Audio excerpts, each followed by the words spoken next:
La comida es algo que todos necesitamos, pero a veces puede ser mortal. Aquí veremos 5 historias reales de muertes más extrañas y trágicas causadas por la comida. Estos casos son extraños y sorprendentes, mostrando que incluso lo que comemos puede ser peligroso. Era el 4 de abril de 2019 en Chorley, Lancashire. Darren Hickey, de 51 años, encargado de un lugar de bodas, terminaba su jornada en Richmond House, que gestionaba con orgullo. Darren era admirado por su resiliencia. 7 años antes, había sobrevivido a un derrame cerebral masivo que requirió una estancia hospitalaria de 18 meses. A pesar de los desafíos continuos con caminar y hablar, Darren construyó una vida significativa centrada en trabajo comunitario. Su dedicación le valió el premio a la persona inspiradora de coraje de la Stroke Association. Mientras se preparaba para irse, un chef le pidió que probara un pastel de pescado para un evento próximo. Darren aceptó, tomando un pequeño bocado. El pastel de pescado estaba muy caliente y le quemó la garganta.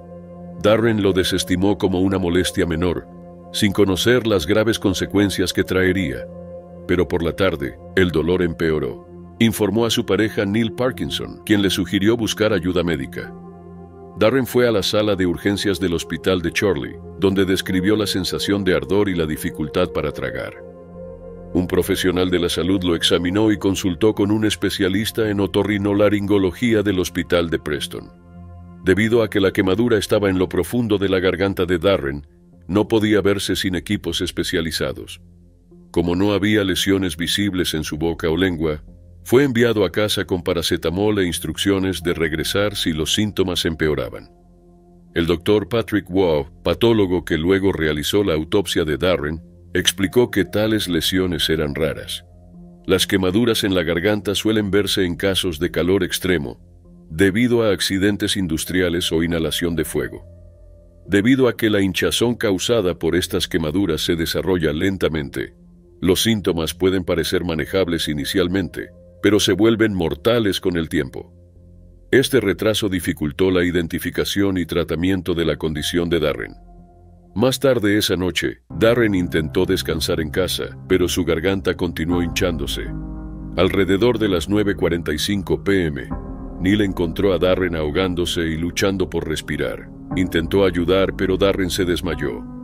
Llamó a una ambulancia, pero un retraso en localizar su dirección agregó unos 5 minutos al tiempo de respuesta de la emergencia. Cuando llegaron los paramédicos, la hinchazón había bloqueado completamente la vía aérea de Darren. Fue trasladado al Royal Bolton Hospital, pero se le declaró muerto en las primeras horas del 5 de abril, menos de 12 horas después de comer el pastel de pescado. Durante la investigación en el Tribunal del Forense de Bolton, el forense senior en funciones Alan Walsh describió el caso como una tragedia rara y devastadora. El Dr. Waugh testificó que la quemadura causó que la caja vocal de Darren se hinchara, lo que bloqueó su respiración. Señaló la dificultad para diagnosticar la lesión, dado la ausencia de quemaduras visibles en la boca de Darren. El forense también expresó preocupaciones sobre la atención recibida por Darren en el hospital de Chorley. Destacó la importancia de evaluaciones exhaustivas y herramientas de diagnóstico avanzadas en casos similares. Representantes de GTD Healthcare y NHS Greater Preston Clinical Commissioning Group aseguraron al tribunal que revisarían el incidente para evitar que se repitiera. Amigos, familiares y colegas lo recordaron como una persona amable y valiente que superó enormes desafíos. Su trabajo en la comunidad y su actitud positiva inspiraron a muchos, haciendo que su pérdida repentina fuera aún más desgarradora. La historia de Darren nos recuerda cómo pequeños incidentes pueden llevar a tragedias inesperadas. Subraya la necesidad de cautela en la vida diaria y vigilancia en la atención médica. Aunque nada puede devolver a Darren, su caso es un llamado a la acción para evitar que ocurran resultados similares en el futuro. Era el 10 de octubre de 2014 en Rhyl, Gales, cuando Vera Williams, de 75 años, enfrentó una trágica cadena de eventos que comenzó con un simple desayuno. Comía tostadas cuando un fragmento afilado quedó atrapado en su garganta. Tenía antecedentes de enfermedades cardíacas graves, y acudió a la unidad de urgencias del Isbiti Gland Cluid, informando dolor en su garganta. Fue vista por el médico residente Noor Ismail, quien evaluó su condición pero no encontró señales de enfermedad grave, y Vera fue enviada a casa. Durante las siguientes 2 semanas, el dolor en la garganta de Vera persistió, pero no buscó ayuda médica inmediata. El 23 de octubre, regresó al hospital y fue examinada por el doctor Adedeshi Adeleke. Mencionó dolor en el cuello, pero no explicó que había sido continuo desde su visita inicial. Sin entender el alcance completo de sus síntomas, Adeleke sospechó de una infección, le recetó antibióticos y la dio de alta al día siguiente. El 24 de octubre, la condición de Vera empeoró drásticamente. Comenzó a toser sangre y fue trasladada al hospital. Los médicos realizaron un examen exhaustivo, incluida una tomografía computarizada, que reveló que el fragmento afilado de la tostada había rasgado su esófago, causando una perforación, una condición rara y grave conocida como perforación esofágica. Esta lesión provocó que la sangre se filtrara hacia sus intestinos, explicando sus síntomas y el sangrado reciente. Las rasgaduras esofágicas son raras, ocurriendo en aproximadamente 3 casos por cada 1.000.000 de personas. El retraso en identificar el problema dejó opciones de tratamiento limitadas. Debido a la grave condición cardíaca de Vera, la cirugía se consideró demasiado riesgosa. Su equipo médico se centró en manejar su condición, pero Vera empeoró y falleció unos días después. La muerte de Vera condujo a una revisión para determinar si una detección o intervención más temprana podría haber cambiado el resultado. La investigación destacó los desafíos enfrentados por el equipo médico. La doctora Marion Hughes, consultora senior en medicina de urgencias, revisó el caso y declaró que los médicos actuaron según la información disponible en ese momento. Señaló que las rasgaduras esofágicas eran tan raras que la mayoría de los médicos no sospecharían de ellas sin señales claras. Con casi 40 años de experiencia, Hughes admitió que nunca había encontrado un caso similar. En ese momento, Isbiti Gland Cluid utilizaba registros en papel, lo que dificultaba a los médicos seguir el historial médico de los pacientes. La forense Nicola Jones sugirió que si se hubieran utilizado registros electrónicos, Adeleke podría haber estado mejor informado sobre la visita previa de Vera. Esto podría haber suscitado sospechas sobre un problema más grave.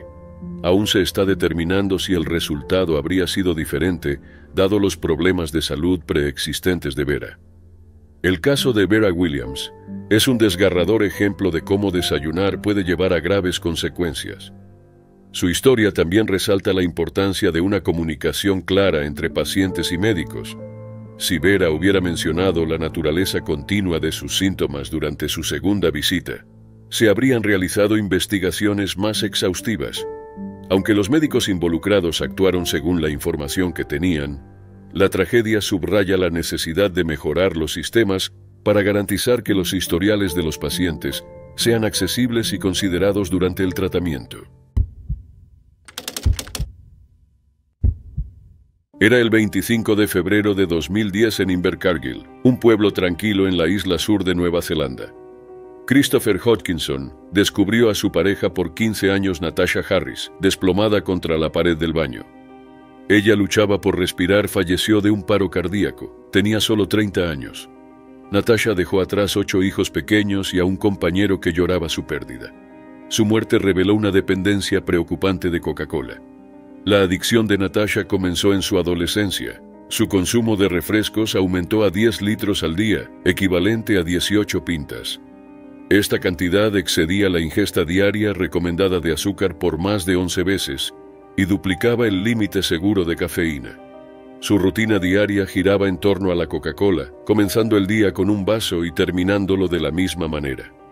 Sin ella sufría síntomas de abstinencia como irritabilidad y temblores. Su suegra Vivian Hodgkinson describió cómo Natasha se agitaba mucho si no tenía Coca-Cola. Durante años experimentó varios problemas de salud, incluidos cansancio, náuseas y palpitaciones cardíacas. Vomitaba varias veces a la semana y tenía problemas de energía. Pero ni ella ni su familia conectaron estos síntomas con su consumo de Coca-Cola, atribuyéndolos al estrés o a problemas de salud no relacionados. Los efectos de su hábito fueron devastadores. Los dientes de Natasha se descompusieron y tuvieron que ser extraídos, resultado directo del alto contenido de azúcar en su dieta. Uno de sus hijos nació sin esmalte dental, lo que los médicos vincularon con el consumo de refrescos durante el embarazo. Internamente su cuerpo sufrió daños graves. Una autopsia mostró que su hígado estaba agrandado con depósitos grasos causados por el exceso de azúcar. También tenía hipocalemia, una condición marcada por niveles peligrosamente bajos de potasio, lo que puede causar problemas cardíacos. El patólogo Dan Mornin explicó que la debilidad muscular, cansancio y vómitos eran consistentes con esta condición. Su consumo de cafeína también contribuyó a su ritmo cardíaco irregular, que condujo a su muerte.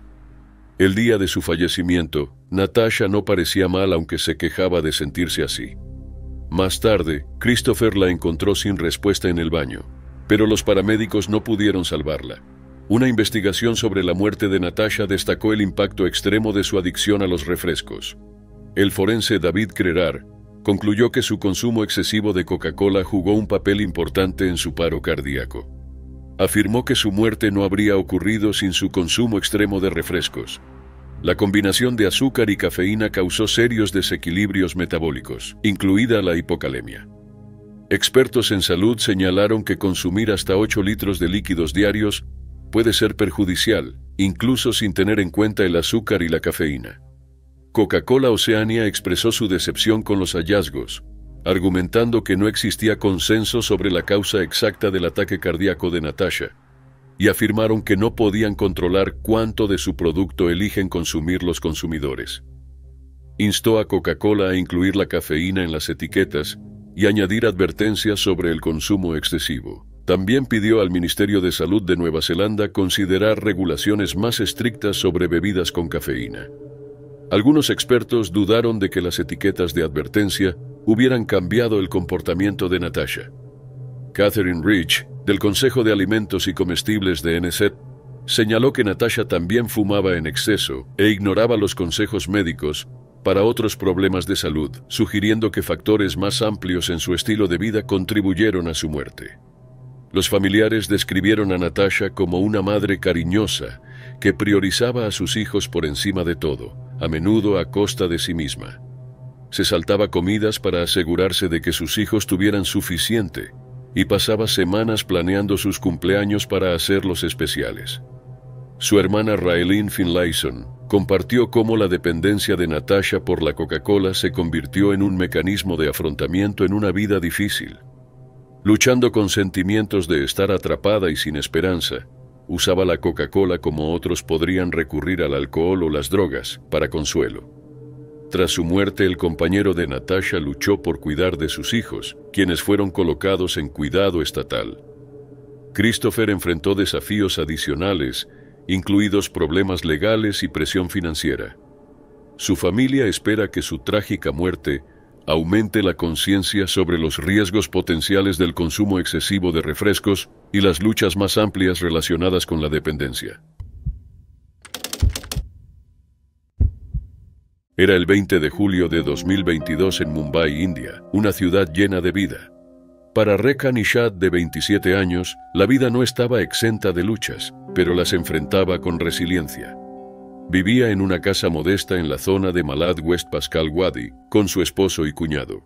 La familia llevaba una vida sencilla, gestionando los desafíos diarios de la vida urbana.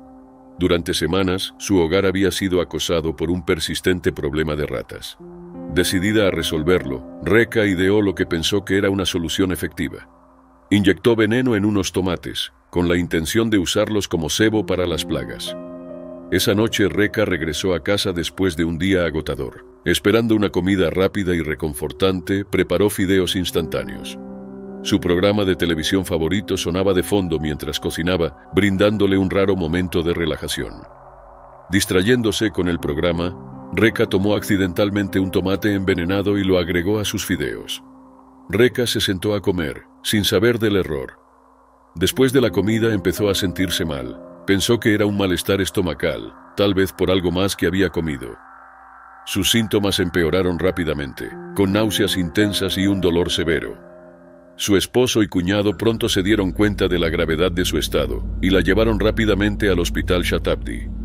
La salud de Rekha se deterioró y el 22 de julio, solo 2 días después del incidente, falleció. Su muerte repentina dejó a su familia devastada. La policía inició una investigación sobre la tragedia. Rekha había logrado explicar lo sucedido antes de que su estado empeorara. Les contó a las autoridades que había envenenado los tomates para las ratas y accidentalmente usó uno mientras cocinaba. La policía no encontró evidencia de juego sucio y concluyó que su muerte fue un trágico accidente. El caso se cerró con un informe de muerte accidental. Este desgarrador incidente resalta lo rápido que un simple error puede llevar a consecuencias catastróficas. Es una advertencia sobre los peligros de manejar sustancias tóxicas en casa. Solo un mes después, Mumbai fue escenario de otra tragedia similar. El 13 de agosto, Kajol Pawar, de 24 años que vivía en la zona de Sakinaka, en Andheri Este, consumió accidentalmente veneno para ratas, confundiéndolo con medicina para el dolor de estómago. Al darse cuenta de su error, llamó a su madre Ananda Gabhan para pedir ayuda. Su madre y hermano acudieron rápidamente a su lado y la llevaron a un hospital privado cercano. Su condición requería cuidados especializados. 2 días después, fue trasladada al hospital Hiranandani, donde los médicos descubrieron daño hepático severo causado por el veneno. A medida que su salud seguía empeorando, Kajol fue trasladada al hospital KEM en Parel para más tratamiento. A pesar de los mejores esfuerzos del equipo médico, el cuerpo de Kajol no pudo recuperarse de los daños internos. 6 días después del incidente, falleció. Su esposo Abhishek Pawar, que estaba de trekking en ese momento, regresó con la devastadora noticia de su muerte. La policía confirmó que la muerte de Kajol también fue accidental. Al igual que en el caso de Rekha, su fallecimiento fue un recordatorio sombrío de lo peligrosas que pueden ser las sustancias tóxicas si se manejan de manera descuidada. Estos 2 incidentes revelan los graves riesgos de tener materiales peligrosos en casa y las consecuencias devastadoras de una distracción, por pequeña que sea. Las historias de Rekha y Kajol subrayan la necesidad de precaución y conciencia al tratar con tales sustancias, ya que incluso las mejores intenciones pueden llevar a resultados trágicos. Era una mañana tranquila el 16 de agosto de 2010 en Knebworth, Hertfordshire. Mitchell Carey, un diseñador gráfico de 43 años y padre de 2 hijos, decidió saltarse el desayuno ese día. Al mediodía tenía hambre y fue a un café local cerca de su trabajo para comer algo rápido. Eligió un sencillo sándwich de carne en conserva, sin saber que esta elección lo llevaría a una crisis médica rara y trágica. Luego Mitchell regresó al trabajo y comió su sándwich. Pero en 25 minutos, empezó a sudar profusamente y a quejarse de un dolor abdominal severo. El dolor era tan intenso que se quitó la ropa. Sus compañeros llamaron a los servicios médicos. Los paramédicos llegaron y trasladaron a Mitchell al Hospital Lister en Stevenage. Inicialmente pensaron que era un caso de intoxicación alimentaria. Fue tratado con analgésicos y enviado a casa el mismo día, con la instrucción de descansar y manejar sus síntomas con medicación. Pero la condición de Mitchell empeoró durante la noche. Al día siguiente, 17 de agosto, sufría fuertes calambres estomacales y vómitos incontrolables. Su salud se deterioró y colapsó en casa. Su esposa, Debbie Carey, llamó a los servicios de emergencia. Cuando los paramédicos llegaron, Mitchell estaba en estado crítico. Sufría de fallo orgánico agudo y ya había tenido un ataque al corazón. Fue trasladado de nuevo al Hospital Lister, pero a pesar de los esfuerzos del equipo médico, su condición siguió empeorando. En las primeras horas del 18 de agosto, Mitchell falleció debido a un fallo orgánico múltiple causado por una rara infección bacteriana. La infección fue identificada más tarde como Clostridium perfringens tipo A, una bacteria vinculada a la intoxicación alimentaria. Esta cepa es tan rara que solo se han reportado 7 casos más en todo el mundo. Una vez que entra en el torrente sanguíneo, casi siempre es fatal. Probablemente la bacteria provino de su sándwich de carne en conserva. Los médicos explicaron que el rápido inicio de los síntomas, dentro de solo 25 minutos después de comer, sugirió fuertemente que el sándwich era la fuente. Los inspectores de salud ambiental Probaron la carne en conserva del café y no encontraron contaminación. Aunque esto hizo imposible confirmar la fuente exacta, la cronología de los hechos dejó pocas dudas para los expertos médicos y la familia de Mitchell. La muerte de Mitchell no fue la primera tragedia para su familia. Él había sido viudo de Anna Wilson, la hija del presentador de televisión y exarquero del Arsenal Bob Wilson. Anna falleció en 1998 a los 31 años después de luchar contra un raro y agresivo cáncer llamado schwannoma maligno, que causó un gran tumor en su pecho. Mitchell y Anna habían estado casados durante 6 años en ese momento. Tras la muerte de Anna, Mitchell se mantuvo cercano a los padres de ella, Bob y Megs Wilson, quienes lo consideraban un miembro querido de su familia. Bob dijo que estaba devastado por perder a su yerno, describiéndolo como muy querido. En 2004, Mitchell volvió a encontrar el amor con Debbie Smith, una amiga cercana de su difunta esposa. Ambos se casaron y construyeron una vida juntos en Knebworth, criando a los hijos de Mitchell, Dylan y Ewan, que tenían 9 y 7 años cuando él falleció. La investigación sobre la muerte de Mitchell destacó la sorprendente rareza de su condición. El forense Edward Thomas lo calificó como un caso extremadamente raro y dijo que los detalles serían compartidos con el Departamento de Salud para crear conciencia sobre los peligros de Clostridium perfringens tipo A. La causa oficial de la muerte se determinó como fallo orgánico múltiple, debido a coagulación intravascular y enterocolitis causadas por la infección bacteriana. El café y sus proveedores enfrentaron escrutinio tras la tragedia, pero no se tomaron acciones legales. Aldi, el minorista que suministró la carne en conserva, expresó su confianza en la seguridad de su producto y extendió sus condolencias a la familia de Mitchell. Fue un recordatorio de lo raras pero devastadoras que pueden ser las infecciones bacterianas y la importancia de la vigilancia en las prácticas de seguridad alimentaria.